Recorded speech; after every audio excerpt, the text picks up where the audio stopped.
came up with the ball. He had multiple returns. And you know what I'm most impressed by?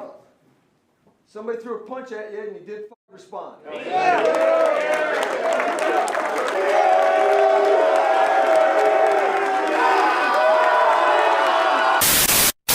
He's a leader of men. He comes in that huddle, and everybody will go to battle for him, man. And he's even keel. He keeps everybody calm and composed, and so we stay locked in. We stay focused. That all starts with QB1. Okay, Green Bay. Okay, Green Bay. That's how you want to do it. All right. That's how you want to shock the world. That's how you want to turn the narrative. That's how you want to push the media to legitimately cementing Jordan Love as the franchise quarterback. That's how you, okay.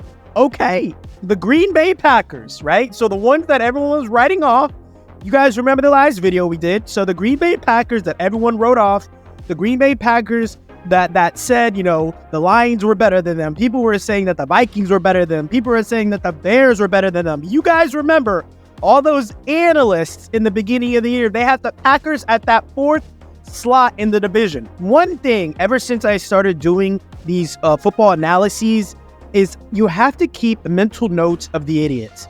From week 1, you have to take their BS, you lock it in your pocket, you lock it in your vault, okay, and you hold on to it until you can make them look stupid. So many professional analysts that get paid anywhere from $50,000 to $100,000 to $1 million per year actually went on live television and told the world that the Packers are going to be the 4th place team in the division. Miles Thomas, me, I'm wrong still, but it was because I had more faith in the offense. I had y'all at the 1st place slot. I believe that the Packers are going to end up winning the division over the Lions, over the Vikings, and of course over the Bears. What you guys are doing right now, I just wish you guys did it in week 1, 2, 3, 4, 5, 6, 7, 8, 9. You guys are playing complimentary football. You guys played a game where the offense was on their A game. I would say for the first half, honestly. For the first half, I felt like the offense was really unstoppable. I felt like the offense was really clicking. I felt like everything was working in the first half for the offense. The defense, though, top down, everything defensively was just phenomenal. Absolutely phenomenal. Every point that the Chiefs got was a hard point for them to get. From the field goals to the touchdowns that they received. It was not easy. There were no walk-in touchdowns for the Chiefs. There were no wide open concepts for the Chiefs that we are used to seeing. Everything was blanketed. Everything was snug. Everything was tight. And the Packers showed me that even when Brett Favre was the quarterback, even when Aaron Rodgers was the quarterback, the defense still mattered. And I think that's what sucks about the NFL, about media.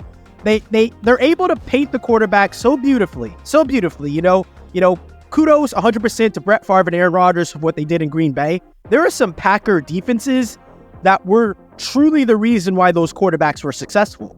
And this Rashawn Gary, Preston Smith, Lucas Van Ness rotation that's going around, boy, it was nonstop. Absolutely nonstop. The tackles were on an island all day long. They had nothing for the pass rush, for the defense. They had nothing, no answers. And so, hey, Rashawn Gary, Lucas Van Ness, Preston Smith, y'all did y'all's thing. And if you look at the stat sheet, you can see that our DBs, right? So the Packers DBs, they're leading everyone in tackles. I mean, Quay Walker has the most, but look at that. You got Corey Ballantyne, Jonathan Owens, Mr. Nixon himself. They're the top tacklers after Quay Walker. That's showing you that your edge is getting home. Your edge rushers are disrupting enough, and the Chiefs have to pass the ball. They're not getting anything in the run game because Quay's there. This team defensively showed a lot of great things, and I loved that I saw it. Now, offensively, we gotta bite the bullet. Christian Watson, unfortunately, he's injury prone. Hopefully, he can stretch things out to, stop that in the future. But it looks like a hamstring injury. You never know with these things. They're like the groin. You don't know how long the player is going to be out. Everything's case by case, depending on the athlete. Usually, the ones that are super electrical and wiry, like Christian Watson, those are more tender. Those take a little bit more time to heal because those are going to be very easily to re-aggravate. So hopefully quicker than usual, sooner than later, Christian Watson can come back, because boy, did he have a game. 7 catches on 9 targets, okay, 2 touchdowns. And we all saw that sexy moss that he had over number 2, Williams, on the Kansas City Chiefs. Sit down, little boy. Sit down now. Christian Watson was on a rampage, and I believe this offense, quote unquote, stalled out because of his absence. The 21 points that was there for so long is the reason why things stalled out. Okay, so you have 2 Christian Watson touchdowns and a big time tight end touchdown. That's good. That's huge. Christian Watson has to be healthy. These past 2 games where you guys were able to shock the world, Christian Watson was in rotation.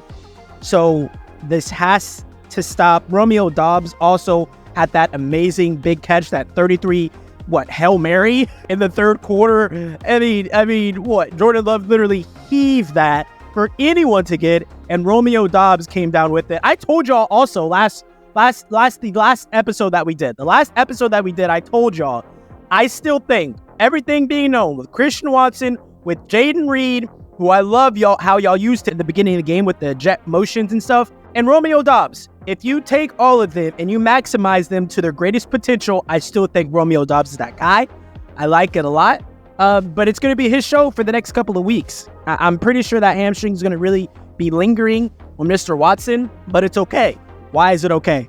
It's okay because you have Jordan Love. Mr. Jordan Love himself went 25 of 36, 267 yards for 3 touchdowns. Absolutely phenomenal game. Absolutely phenomenal. And it's not just that. Things, like I said, things did stall out for him. I really hated the back end of the 3rd quarter along with the 4th quarter offensively for the Packers. And like I said, it had to do a lot with Christian being out. But there are some legitimate telltale signs to where Jordan Love, we can at least conclude that if he has weapons, he's good. There are quarterbacks like Kenny Pickett, right, who have the weapons, they have all these things, but it ain't working out. Things ain't translating the way they should be. At least with Jordan Love, we have a baseline saying, hey, if he has weapons, he will be okay. So all of that in that regard, that's beautiful. Another thing defensively that I have to point out again, if you look at the game, right? You look at the game, every big play or quote unquote big play that the Chiefs had, flag. The Chiefs were only able to get what they got when they were holding. And every single time there was a big play, a first down, a long catch, a nice run by Pacheco, everything came back because in order for you to get anything, you had to hold the Packers defense. This was an up, down, left, right, great performance, complimentary football, everything you like to see. Even A.J. Dillon got involved with 18 carries for 73 yards. Everything was good. I do also love what Matt LaFleur is doing in the beginning of the game with the pre-snap motions, getting the tight ends involved early, and then complementing all of that with an A.J. Dillon tough run game. I love it. Continue to keep working. Continue to do great things. You guys are officially at 500. You're 6-6, and you have the Giants next week. Okay? Do not fumble this game. This is a perfect game for you guys to tune up everything and put a smacking on them because you got the Bucks and then the Panthers. You guys have such a beautiful schedule for the rest of the year. You guys can beat the Giants, beat the Bucks, beat the Panthers, beat the Vikings, and beat the Bears. Get 5 W's right there, and y'all are 11-6. Just like that. I love it. Like, comment, and subscribe.